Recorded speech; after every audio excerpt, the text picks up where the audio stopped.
कुछ ही बच्चे किए होंगे, पूरे तो नहीं किए, तो कभी क्लास में रहती ही नहीं। तो मैं पहले समास समझा दे रही हूँ क्योंकि पिछली वाली क्लास को मैं समास ही समझा रही हूँ। समास आप लोगों ने 9th में भी पढ़ा होगा। समास 9th और 10th का सेम है समास, बस इसमें एक तो समास बढ़ा दिया गया है, बाकी कुछ भी डिफरेंट नहीं है। सबसे पहले समास में बता रहा है आपको कि भाषा में कहीं कहीं पदों की विभक्तियों का लोप करके शब्दों को छोटा कर लिया जाता है। यह तभी संभव होता है जब दो या दो से अधिक पदों को एक साथ जोड़ दिया जाता है। साथ ही जोड़ने की इस प्रक्रिया को क्या कहते हैं? समास। दो या दो से अधिक पद जब होंगे तो उनको एक पद में लाया जाता है। उस एक पद में लाने की जो प्रक्रिया होती है वो क्या कहलाती है? समास। जैसे आपको यहाँ पर दिया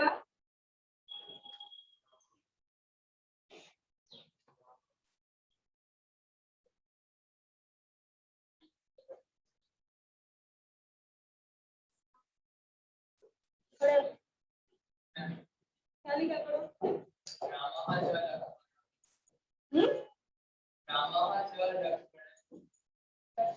साफ करिए इसको, मेरे को नहीं समझ आ रहा है।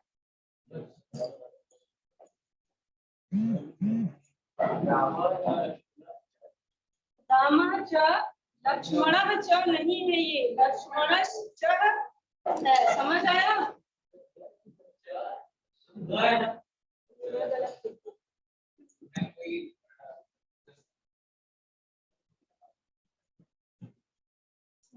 लक्ष्मण ठीक से दम। ये कितने पद हो गए? 4 पद में आ गए हैं।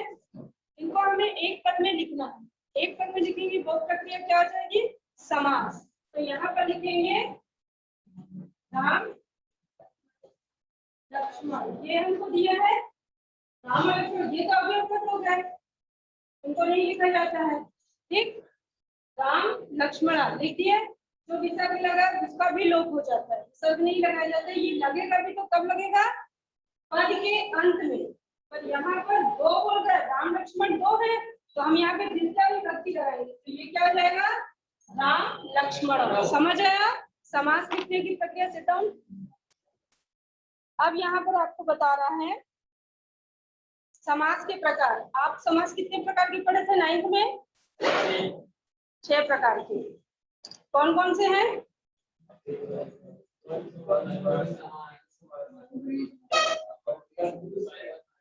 तत्पुरुष समास और कर्मधारय समास, ये 6 समास होते हैं। बट आपको इसमें है 6 समास यहाँ भी, लेकिन यहाँ पर आपको 4 भेद बताए समास के। 4 भेद बताए, वो 4 हैं अव्ययी भाव, तत्पुरुष, द्वंद्व समास और बहुब्रीहि। ठीक, तत्पुरुष के अंतर्गत 2 समास को रख दिया गया है, कर्मधारय और द्विगु समास को। ठीक, यहाँ भी 6 हो रहे हैं, पर आपको जब पूछा जाएगा समास के प्रकार तो आप 4 लिखेंगे। और तत्पुरुष समास के 2 भेद हैं। तत्पुरुष समास में ही 2 और बता दिया है प्रकार, कर्मधारय और द्विगु। पढ़ना आपको 6 समास है। ठीक, सबसे पहले बता रहा है अव्ययी भाव समास।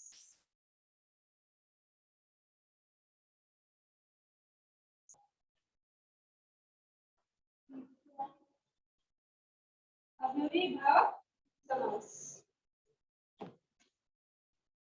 Good morning students.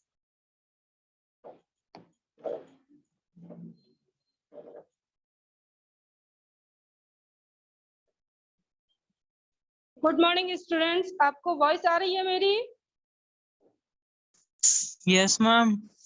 ओके, तो आपको समझ आया समास जो मैंने पढ़ाया अभी? Yes ma'am. ठीक है, तो आप लोग क्लास में ही रहिए, जब मैं क्वेश्चन करूंगी तो आंसर दीजिएगा। ओके, यहाँ पर बता रहा है आपको अव्ययी भाव समास। जिस समास में प्रथम पद अव्यय हो, प्रधान हो, उसे अव्ययी भाव समास कहते हैं। मतलब यदि 4 पद भी दे रहा है आपको, एक वाक्य में 4 पद दे रहा है, उसके बाद ही उसका समास बनाओगे ना, तो 4 पद में से जो पहला पद होता है वो क्या होगा? समास होगा। और बता दो समास में प्रथम पद और उत्तर पद होता है। इसको अभी तो ये दोनों ही, जब द्वंद्व समास में पढ़ोगे तो दोनों ही प्रधान में पढ़ोगे, बट बता रहे ये जो पहला पद है ये प्रथम पद होगा और ये उत्तर पद। या इसे द्वितीय पद भी कह सकते हो, बट हम उत्तर पद के ही नाम से इसे जानते हैं। ठीक, तो इसमें कह रहा है आपका इसका पहला शब्द आपका उपसर्ग या निपात होता है और दूसरा शब्द संज्ञा होता है। जैसे आपको बता रहे हैं यहाँ पर कामम अनतिक्रम,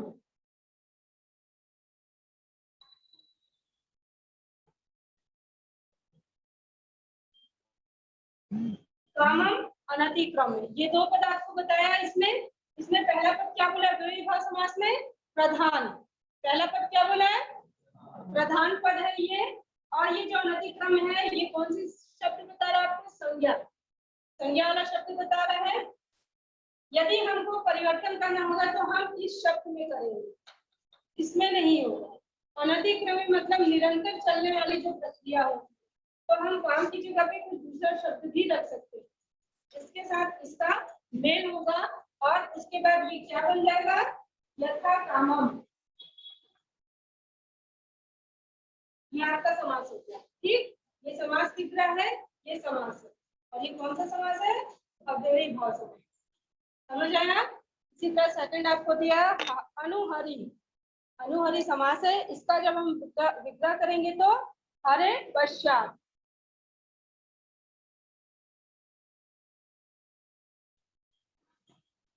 पीछे ही पढ़ लो।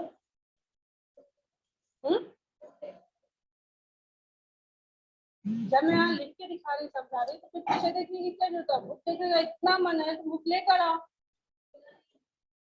तो शांत में तो बहुत सारे बच्चे बिना बुक के बैठे हैं। हरे पश्चात मतलब हरि के पीछे। तो यहाँ पर जो हरे है, हरे की जगह पे आप कुछ दूसरा शब्द भी रख सकते हैं, बट पश्चात का पश्चात जो है वो नहीं हटेगा। ये आया अव्ययी भाव समास? क्लियर हो गए सभी को? आया? जिसको नहीं आया हैंड ऊपर करो। इसमें जो पहला पद है वो क्या है? मैं जिससे पूछूंगी वही आंसर देगा। दूसरा पद, दूसरा पद क्या बताई हूँ? Last bench. पहला पद प्रधान बताई हूँ, दूसरा पद क्या बोली हूँ?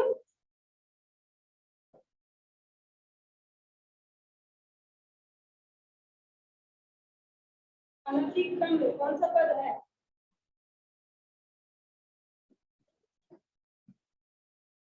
अरे ये हाँ, बाल पीछे कर। कल से ऐसे खुला बाल करके क्लास में कोई नहीं आएगा।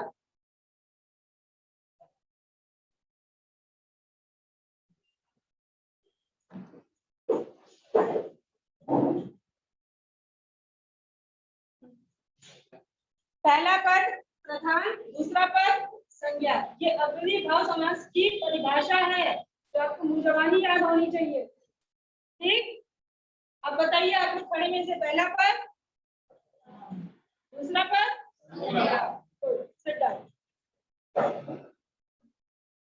सेकंड बता रहा है आपको तत्पुरुष समास। कौन सा समास बता रहा है?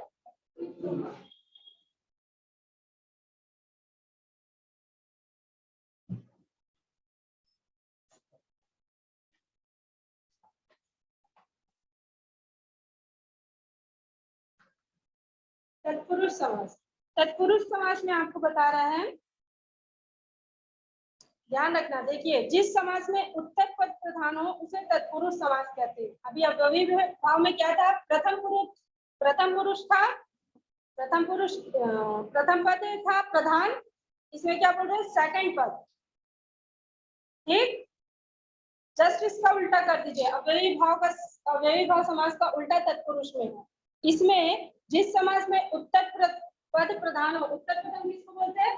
सेकंड वाले को। फर्स्ट वाले को प्रधान, सेकंड वाले को उत्तर पद। उत्तर पद प्रधान हो उसे तत्पुरुष समास कहते हैं। इस समास के पहचान हेतु इसका उत्तर मतलब दूसरा पद प्रायः प्रधान होता है और पूर्व पद उत्तर पद के अर्थ को निश्चित करता है। ठीक, दूसरा पद प्रधान होता है, जो उत्तर पद होगा वो प्रधान होगा, और जो पहला पद है वो दूसरे पद के अर्थ को निश्चित करता है।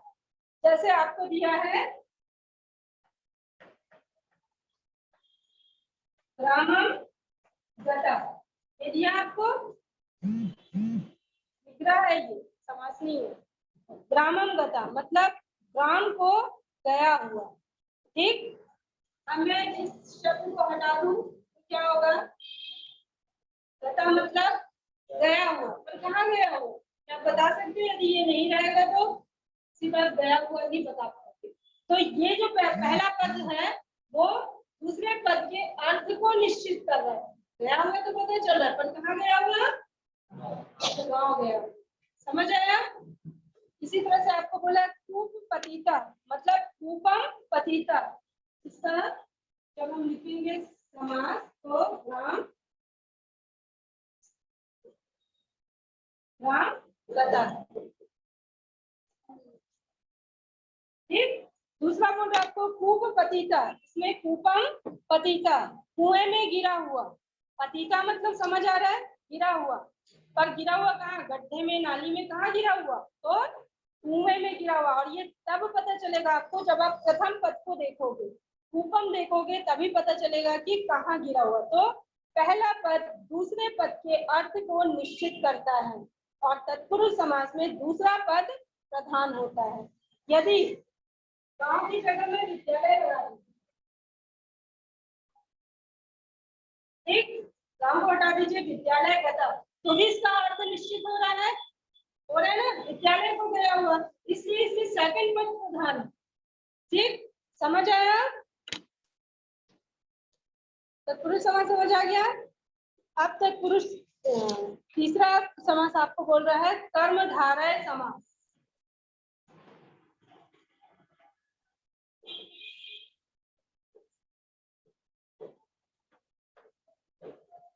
कर्मधारय समास, ध्यान से लिखिएगा। आप लोग जब लिखते हो ना समास, तो इस समास को कर्मधारय कर देते। ठीक, ये गलत है, कर्मधारय नहीं होता है, ये कर्मधारय समास। इसमें बता रहा है आपको विशेषण और विशेष्य का जो समास होता है उसे कर्मधारय समास कहते हैं। अब जो पद आपको मिलेगा उसमें विशेषण भी होगा और उसकी विशेषता भी होगी। ये सभी पद में नहीं मिलता, किसी एक पद में मिलेगा। और वही पद आपका कौन सा समास होगा? कर्मधारय समास। जैसे आपको दिया यहाँ पर नीलम कमलम। ठीक, इसमें विशेष क्या है? कमल, कमल विशेष हो गया ना। अब कमल की विशेषता क्या बता रहा है? नीलम बता रहा है। मतलब कमल है और कौन सा कलर है, उसका रंग कौन सा? वो नीले कलर का कमल। ठीक, तो ये हो गया विशेष और ये हो गया विशेषता। कमल की विशेषता क्या है कि कमल नीले कलर का है। ठीक, समझ आया? ये यही चीज इसमें बता रहा है कि विशेषण और विशेष्य का जो समास होता है उसे हम कर्मधारय समास में रखते हैं। फिर आपको बता रहा है द्विगु समास। सबसे आसान समास है आपके समासों में। आपको मालूम है द्विगु समास किसे कहते हैं? कौन बताएगा इसको? द्विगु समास को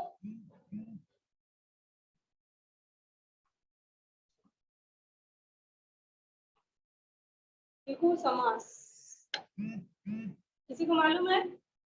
बैठ के आंसर कोई नहीं देता। कहाँ संख्या?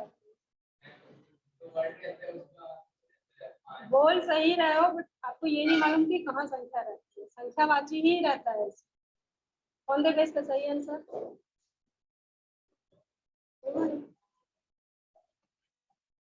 सही बोल रहा है कि इस समास में संख्या मिलती है हमको, बट इसके प्रथम पद में संख्या रहती है।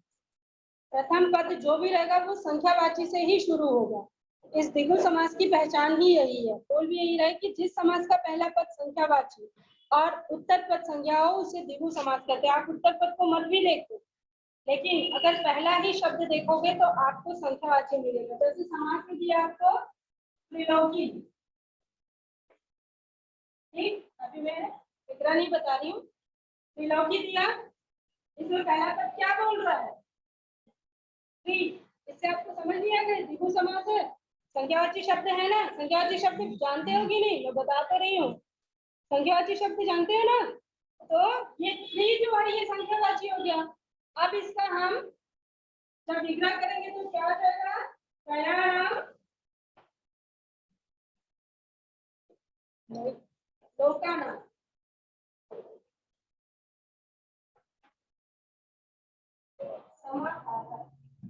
ये हमेशा हम जब भी समूह बनाते हैं तो समूह में ही बनाते हैं। इसका विग्रह जब भी करेंगे समूह में ही करेंगे। तो इससे आपको पता चला त्रिलोकी से। और यदि आपको विग्रह भी देता है, ठीक, विग्रह भी इसका देगा तो पहला जो शब्द है वो आपको संख्यावाची में ही देगा। तो इसमें कंफ्यूज बिल्कुल नहीं होना। द्विगु समास में पहला पद चाहे वो समास विग्रह में दे चाहे समास में दे, पहला पद संख्यावाची होगा तो वो द्विगु समास होता है। बस ये है कि यदि आपको समास दे रहा है, समस्त पद में दे रहा है, तो आपको उसका विग्रह ठीक से करना, ठीक। और इसका विग्रह हमेशा समाहार समूह में ही होता है। जैसे आपको दिया है त्रिभुवनम त्रयाणाम भुवनानाम समाहारम।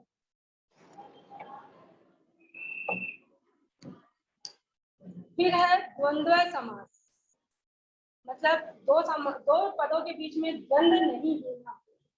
द्वंद्व का मतलब द्वंद्व होना होता है ना, पर द्वंद्व नहीं होना। इसमें जो भी पद है अपने आप में प्रधान होता है। हम किसी भी पद को किसी पद के साथ ऊपर नीचे नहीं कर सकते, ठीक, इसकी विशेषता है। जिस समास में दोनों पद, ठीक, या सभी पदों का अर्थ प्रधान हो उसे द्वंद्व समास कहते हैं। इस समास में हम जितना भी विग्रह करेंगे सभी पद अपने आप में प्रधान होते हैं, ठीक।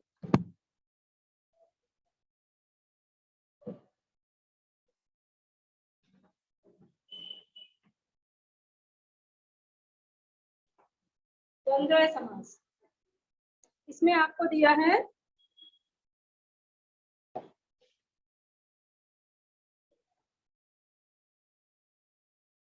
माता पिता,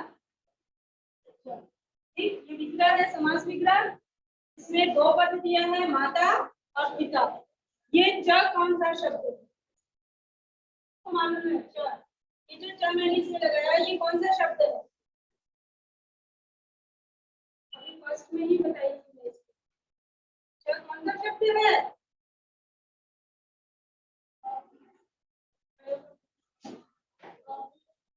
अव्यय। क्या है ये अव्यय शब्द होते हैं। इसमें ना ही विभक्ति लगती है, ना कारक, ना ही कोई वचन, ना ही कुछ, इसमें कुछ भी परिवर्तन नहीं होता, ये ऐसा ही रहता है। और जब हम समास बनाते हैं तो हमेशा हम अव्यय शब्दों का ही प्रयोग करते हैं, ठीक है। ये दो पद प्रधान हो गए इसमें, माता और पिता। क्या माता पिता को ऊपर करके माता को नीचे लिख सकते हो आप, या पिता को ऊपर करके माता को नीचे लिख सकते हो? तो माता को ऊपर कर लेते, पिता को नीचे। दोनों पद प्रधान है अपने आप में।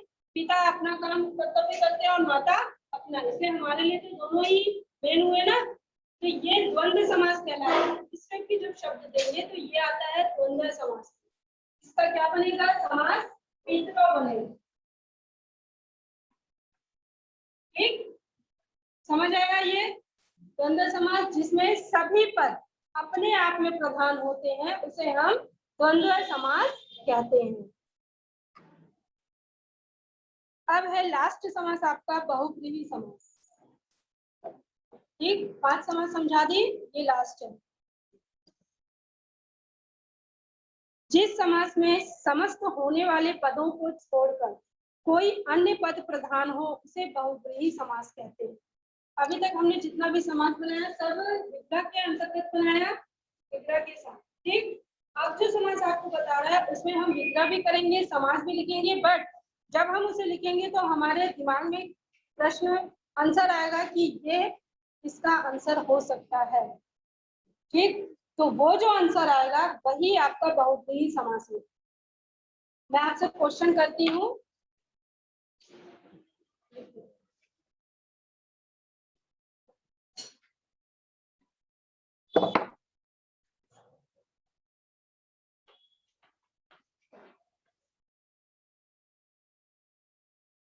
बहुव्रीहि।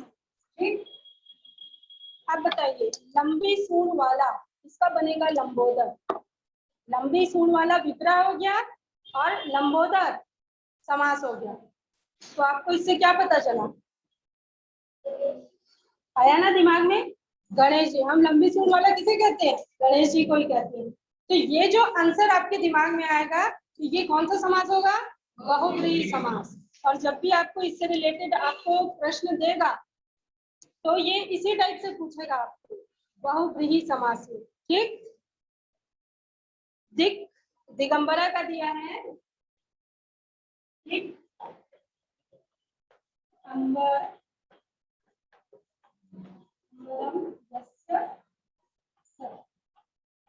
ठीक, ये जो दोनों शब्द है यस्य और स, ये भी अव्यय शब्द है। यहाँ पर हम समास में अव्यय शब्द का ही प्रयोग करते हैं। ठीक, दिग और अंबरम, दिगंबरम हो गया, इसका समास क्या बना? दिगंबरम, दिगंबरा बना। अब अंबर में रहने वाला,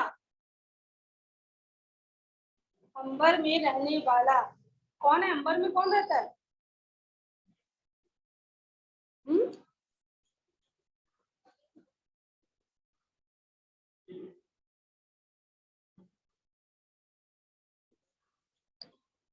अंबर मतलब नहीं है। ठीक, अंबरम यस्य स, अंबर में रहने वाला मतलब क्या बोलते? शंकर जी कहाँ रहते? पर्वत, पर्वत। हाँ तो मैं नाम नहीं ले रही ना, वो पर्वत बोलूंगी तो भी समझ आएगा। तो पर्वत में रहने वाले कौन से भगवान होते? शिव जी। आया ना?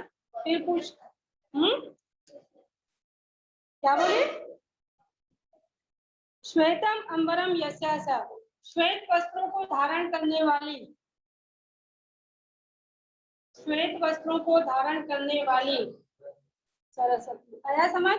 ये इसी टाइप से आपको बहुव्रीहि समास में समास दिया जाएगा। अब बताइए बहुव्रीहि समास की परिभाषा क्या बताई मैं आपको?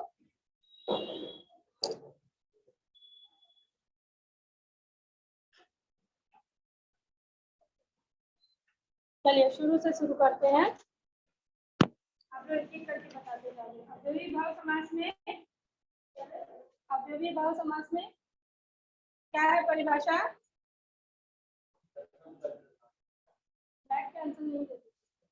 प्रथम पद प्रधान होता, ये इसकी परिभाषा है अव्ययी भाव समास। जस्ट इसका उल्टा करिए तत्पुरुष समास में, बैठ जाना। दूसरा बताइए तत्पुरुष समास में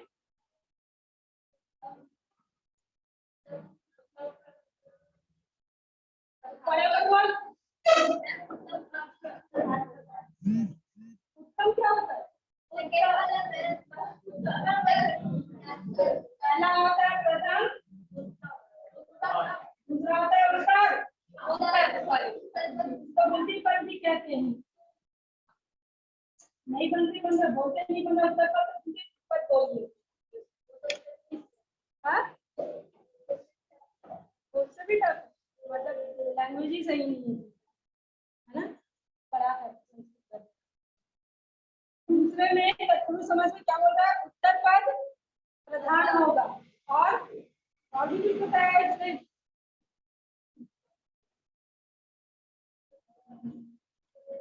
लेकिन जो पहला पद रहेगा वो दूसरे पद के अर्थ को क्या करेगा?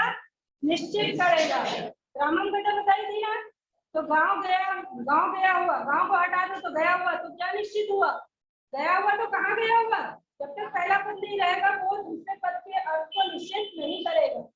ठीक, ये हो गया तत्पुरुष समास। थर्ड चला कर्मधारय समास।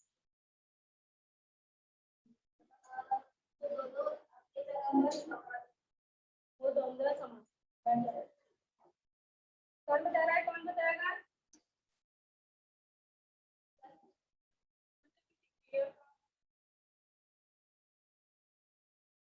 विशेष और विशेषण का कुछ बताई थी?